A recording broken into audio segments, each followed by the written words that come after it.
Assalamualaikum warahmatullahi wabarakatuh.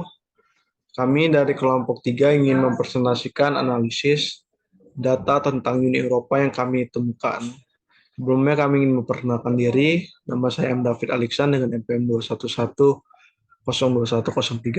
Lalu ada teman saya Agung Purnama dengan NPM 215021002.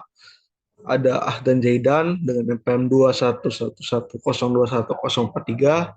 Lalu yang terakhir ada Karunia Immanuel dengan NPM 21110210017. Dari data yang kami peroleh dari World Bank tentang Uni Eropa, kami memiliki beberapa indikator. Yang pertama ada Government Expenditure per Student Secondary, habis itu ada GDP per kapita PPP, lalu ada GDP per kapita Sharon LCU, ada GDP per kapita growth annual, GDP per kapita konstan LCU, GDP per kapita Sharon US dollar.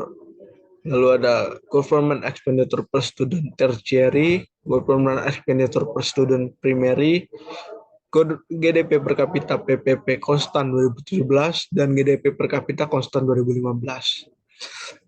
Dari data yang kami peroleh dari tahun 2000 sampai 2019, indikator yang kami peroleh ini memiliki kenaikan yang terus-menerus dan tidak mengalami penurunan, kecuali pada tahun 2020 dikarenakan COVID, sehingga perekonomian menurun, maka indikator yang kami peroleh pun ikut menurun, sehingga kurvanya menjadi turun.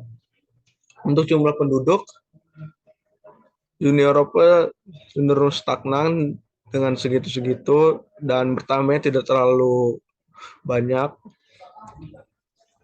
Dan rata-rata GDP per kapita konstannya sekitar 2,68, rata-rata GDP per kapita berlakunya 2,015, dan rata-rata penduduknya sekitar 9.560.000. Cukup dari saya serahkan kepada Agung Purnama.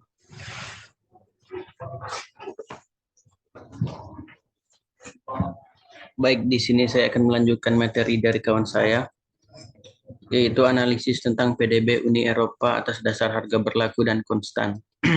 Pada data yang diperoleh dari PDB Uni Eropa atas dasar harga berlaku dan konstan mengalami peningkatan yang signifikan dari tahun ke tahun.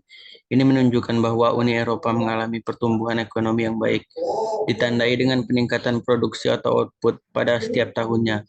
Pada tahun 2019 sampai 2020, PDB Uni Eropa juga mengalami peningkatan dan tidak terjadinya penurunan di PDB atas dasar harga berlaku, tetapi mengalami penurunan pada PDB atas harga konstan.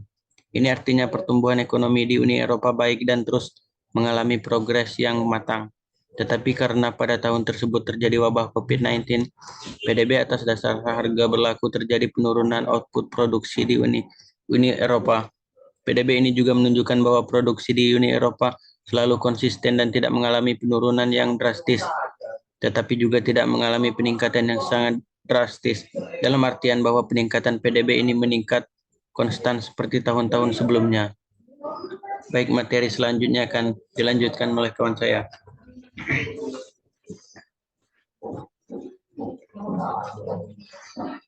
Selanjutnya, saya akan menjelaskan tentang analisis tentang laju pertumbuhan PDB Uni Eropa. Laju pertumbuhan ekonomi merupakan variabel yang dominan, menentukan besaran pada komponen pendapatan Uni Eropa. Pertumbuhan ekonomi merupakan variabel asumsi dasar ekonomi yang secara positif berhubungan langsung dengan penerimaan dalam negeri, baik itu penerimaan pajak dalam negeri atau penghasilan, pajak pertambahan nilai, pajak bumi dan bangunan, cukai dan pajak lainnya, maupun penerimaan negara bukan pajak atau bagian laba BUMN. Pada data yang diperoleh, laju pertumbuhan PDB Uni Eropa mengalami fluktuasi, di mana laju pertumbuhannya mengalami kenaikan dan penurunan.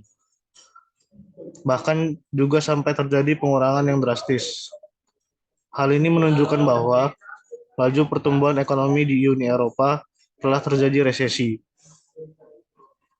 Resesi ini bisa menyebabkan pertumbuhan ekonomi menjadi lambat, menyebabkan kerugian yang besar, meningkatnya pengangguran, bahkan kehancuran ekonomi.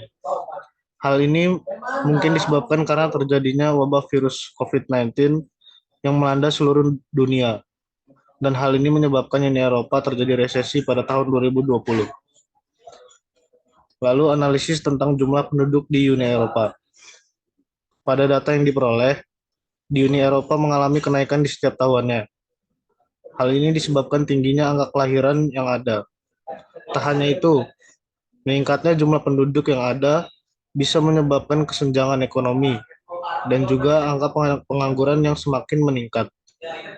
Namun, hal ini belum dapat teratasi jika Uni Eropa menerapkan program keluarga berencana atau KB oleh pemerintah. Tetap saja jumlah penduduk di Uni Eropa meningkat daripada tahun sebelumnya. Sekian analisis dari kelompok kami. Jika ada kesalahan kata atau apapun itu, mohon dimaafkan. Terima kasih. Wassalamualaikum warahmatullahi wabarakatuh.